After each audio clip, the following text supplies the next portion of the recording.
the masters of marriage, of relationship, go through tough times too. All couples do.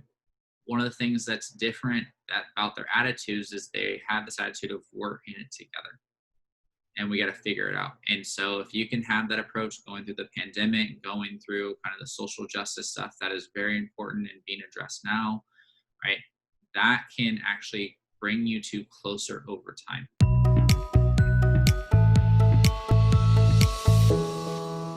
Welcome to yourbrilliance.com. I'm your host, Amy Waterman. Right now, life is hard. It's hard for singles, it's hard for couples, it's hard for families. Stress brings out the worst in us. And then you add in financial strain and the complete upheaval of our normal lives and the grief of loss. And it's no wonder our relationships are feeling the strain. But what if you could spend just 6 hours a week on your relationship and increase the odds that you will emerge from this stronger than before? Wouldn't 6 hours a week be worth it if it kept you and your partner happy and together forever? Well, in just a moment, you're going to learn the magic 6-hour formula to a healthy and happy relationship. But first, let me introduce you to this week's guest. Kyle Benson is a relationship coach who revitalizes relationships by providing couples the skills and knowledge to overcome emotional barriers and take their unique relationship to that next level. He works at the famous Love Lab at the Gottman Institute, where his research is shedding new light on the science behind staying together. Welcome, Kyle. Thank you for having me. So I want to start out with a personal question. You got into this work not because you were naturally great at relationships, but because you weren't. Could you tell us a little bit about your story?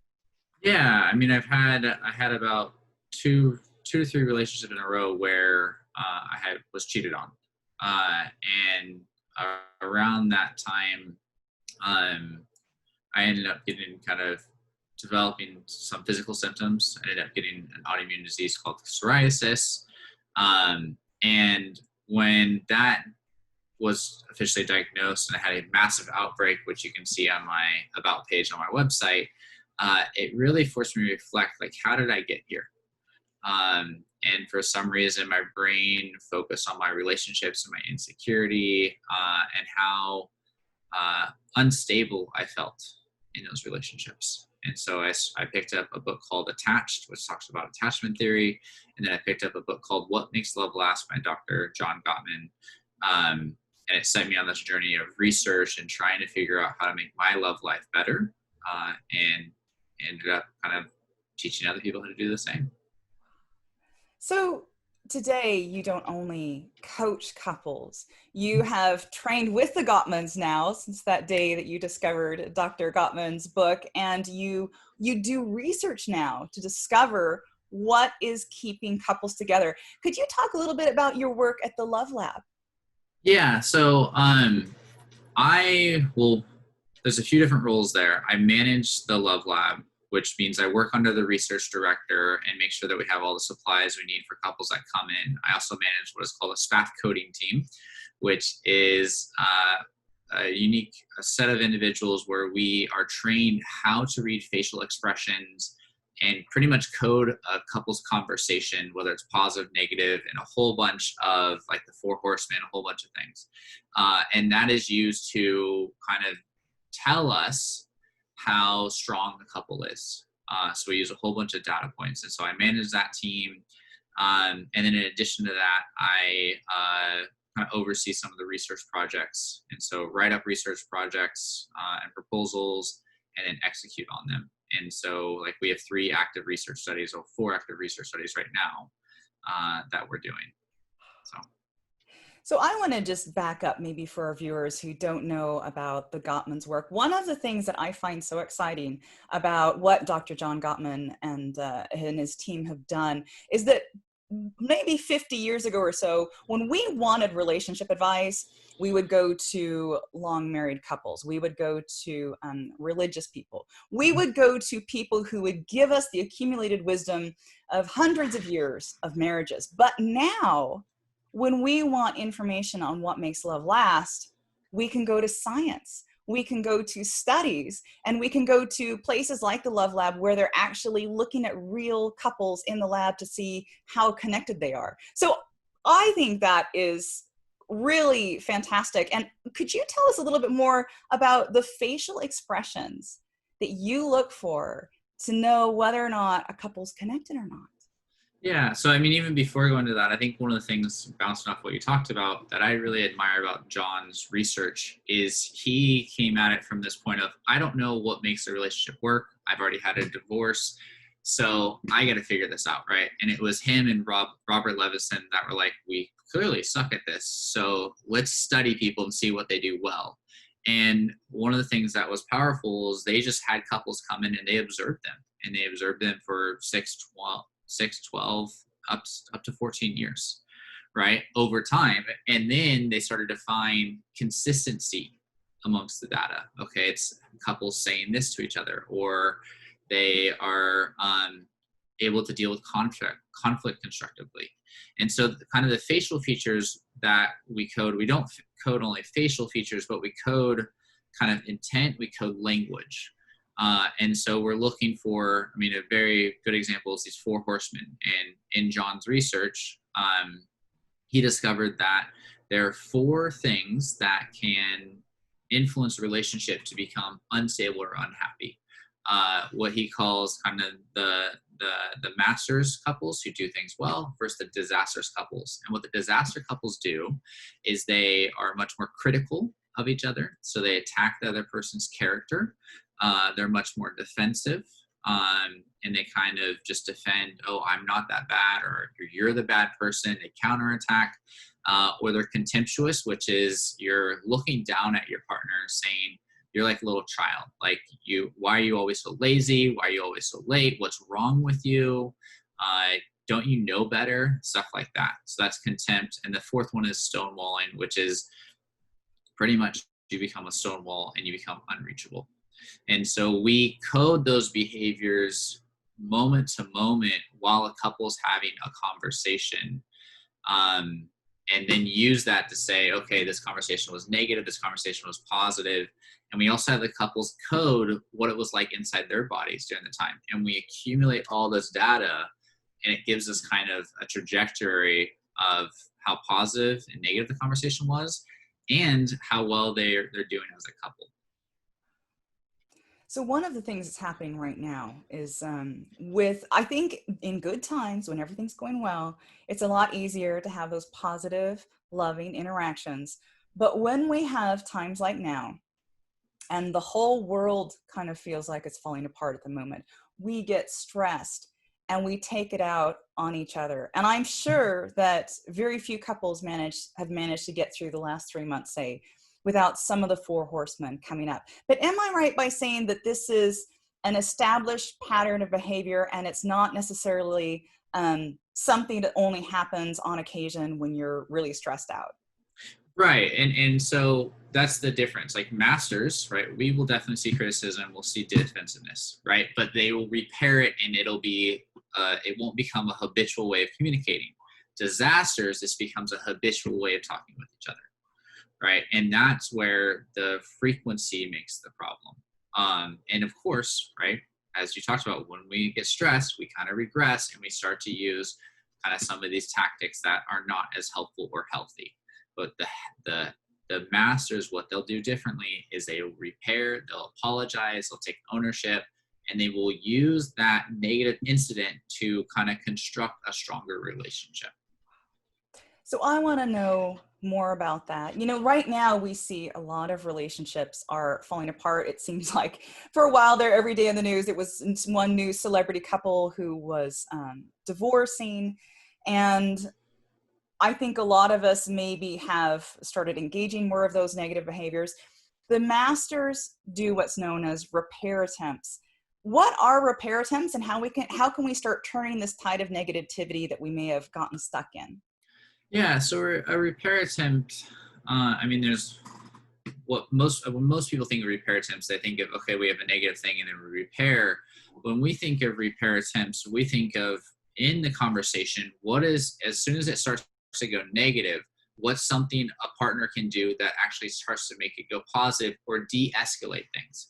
And so one of the examples that John uses in the 7 principles for making marriage work, he talks about a partner just sticking out his tongue, right? And the reason that worked is because the other partner was like, oh, that reminds us of our daughter, right? When they're really upset, the daughter would stick out her tongue. And so they started to laugh. That caused the tension and the conflict to get a little bit lighter. And then they continued the conversation. And so there's those little minor repair attempts that when a conversation is go negative, we kind of have choices to go, okay, how can I make this a little bit better? Or how can I even apologize, which is also a repair attempt, right? Oh, I'm sorry that happened, or I'm sorry I did that. Like I realized that was really not appropriate of me, or that was not okay, right? Okay, your partner's starting to feel validated for their experience, right? That kind of starts to repair the bond and keep the conversation more positive. Does that make sense? Yeah. Could you tell us some more examples of different things couples can do? Because like I said, right now, I know that when we're really, really stressed, we can get over aroused. And it's just like we get stuck into that argument and that's all we can think about. And how can we break that? Because thinking to stick out your tongue, like who would just think of that out of their head? Are there any ways that we can kind of prep ourselves to use these repair attempts in our arguments? Yeah, I mean, there's a great resource on the Gottman website. And I mean, if you just Google it, repairs, and you type in the Gottmans, you're going to get a little worksheet that's going to have a whole list of repairs that you can offer. So it's from apologies to I need us to take a break to I didn't mean what I said, or even saying, that was really hard for me to hear. Can you just rephrase that? Because I really want to understand what's so important about this, right? Those are all examples. And so I would highly recommend just Googling that. And maybe that's something you include in the show notes that people can look at. So we're talking right now, about the stress of the current times, but once we get through this, there's going to be something else and there's going to be something else. So we need to build resiliency into our relationships. And one tool is this magic 6 hours. So what is that about? Yeah. So based on research, John and his wife, Julie Gottman, designed a workshop based on what they learned from observing couples. And so they spent day one focusing on improving the friendship of a couple, creating a lot of positivity, appreciations. How do we connect emotionally? How do we de-stress? And then day two, how do we manage conflict productively?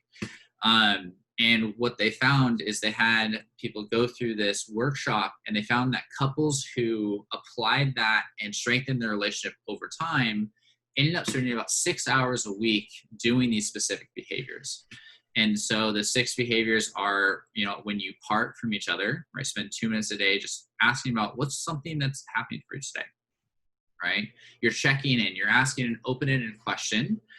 That could be, what are you excited about today? Or are you worried about that big meeting you have today, right? You're kind of creating that engagement, showing that you're thinking about your partner.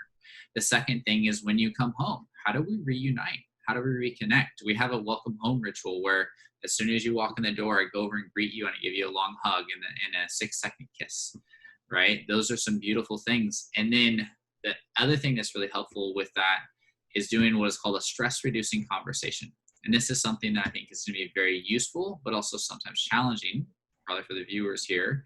The stress reducing conversation is one partner gets to just vent about their stresses outside of the relationship. And so the other partner, their whole goal is just to validate and listen, not problem solve, not take over the issue, not try to argue, but just listen to the person vent. And what we find is when you do that, we have less of this stress spilling over into the relationship because you're able to manage it and kind of let it air out other ways. Does that make sense? Yeah. I think every single woman on earth would love to have her guy just listen to her and let her vent and not trying to fix it. Mm-hmm.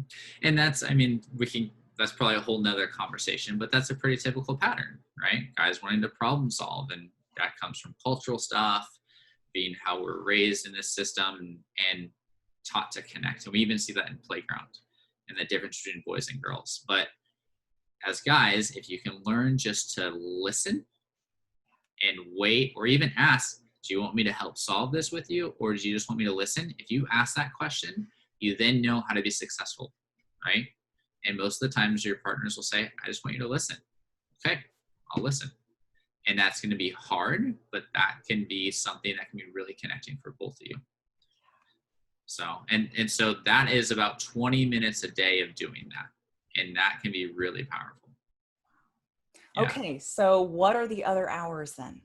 Yeah, so the next one is daily just appreciations. So one of the things that the masters do really well is they look for what their partner is doing right and they say it. Thank you for doing the dishes. I really appreciate how you help keep our household clean. Or thank you, I saw you play with the kids today and like, oh, I just love how great of a dad you are. It's something I really cherish about you. Or thank you for the love note you put in my lunchbox. Like it was, I opened it and it just made me smile so much. I love how appreciative you, or how like thoughtful you are, stuff like that. So it's always an example of something someone does, but then you tie it into something deeper. What I cherish about you, what I admire about you, what I adore about you. Right. So it really gets to more of the heart of who the person is. And so that's something that, right, if you do that just a few minutes a day, 7 days a week, right, that's going to really strengthen your relationship. The other thing is affection, right? Hugs, cuddling, doing that a few days a week at least, even 5 minutes before falling asleep. We know that physical connection, and we're not talking sex right now, we're just talking physical connection, really also helps our nervous systems calm down, and it helps us kind of feel more connected too.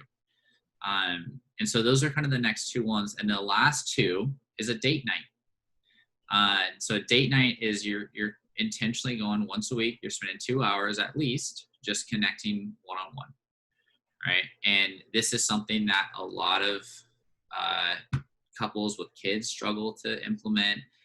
Especially even right now when restaurants have been closed down or things like that. People are like, we're not doing this. We're just going to watch Netflix or things like that.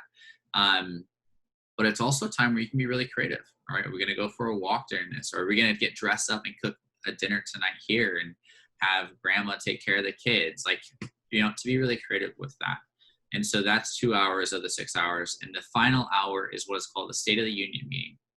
And this is where you kind of address your conflicts. And what that looks like is you would start out on a really positive note. Here's 3 to 5 things I appreciate about you. And partners go back and forth. Then you talk about what went well this week, right? Oh, like we did such a great job kind of talking about our daughter's grades at school, right? Or we really connected more this week. Or I felt, our sex was better. Like I felt more connected to you, right? So you really strengthen what goes well. And then you talk about, what can we do better? Where are the areas we're struggling, right? And you hear kind of the we language. How are we dealing with this? How are we navigating it? And so you use speaker listener. One partner talks about their stuff, other partner validates it, and then you get into problem solving. And after that, the final piece is, what's one thing I can do this week that would make you feel more loved? And that's the 6 hours. So what I love about that is it's very structured. It gives us concrete things to do, because I think so many of us just go on autopilot. We just survive our week and then it's over. And then there's another week that we have to survive. So I love the fact that there are very practical things. And am I right that if you can do just 1 or 2 of them, it's better than doing none of them? Yeah.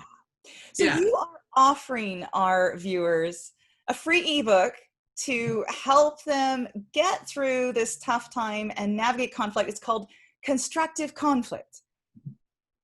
Yeah, so essentially, I think when we think of conflict, a lot of us think it's this horrible thing, right? It's nasty, we attack each other, we get after each other. And yeah, when you have those 4 horsemen, of course, just to be honest, it sucks, right? But conflict, from what we see from research, what we see from the masters, is you can take the kind of the conflict issues and put them into kind of material to build a much stronger relationship. And so, right, John always talks about how conflict in conflict is the opportunity for intimacy. I didn't know that was something you struggled with. Tell me more about that. Or how can we work on this together? How can we make sure this is less of a problem for us? How can we manage this better? Right. And so the book talks about kind of the Four Horsemen again. It talks about these negative cycles of conflict we get into and the certain mindsets and things you can do that will start to change how you navigate conflict in your relationship. Fantastic. And for those of you watching, if you want to get your free ebook and maybe find out more about how Kyle could help you in your relationship, we have a link for you. Just go to yourbrilliance.org/Kyle. That's yourbrilliance.org/KYLE. Thank you so much, Kyle, for coming onto the show. And I wondered if you had any last message you would like to leave our viewers with. I think one of the big things, especially with the times going on right now, is kind of this sense of we're in it together, right? And this is one of the things we notice about masters is the masters of marriage, of relationship, go through tough times too. All couples do. One of the things that's different about their attitudes is they have this attitude of we're in it together. And we got to figure it out. And so if you can have that approach going through the pandemic, going through kind of the social justice stuff that is very important and being addressed now, right? That can actually bring you two closer over time. And what we talk about from the research is we call that glorifying the struggle. And if you can do that and have that attitude, have that mindset, right? How we're getting through this together, how we're navigating it, it'll make it a lot easier for both of you. Thank you so much, Kyle. And thank you out there for watching. Now, did you have any aha moments or insights while watching this interview? If so, share them with us in the comments. And for more interviews like these, make sure to subscribe to Your Brilliance TV here on YouTube. And then come on over to yourbrilliance.com for more tips and insights on how you can live your most brilliant life. See you next time.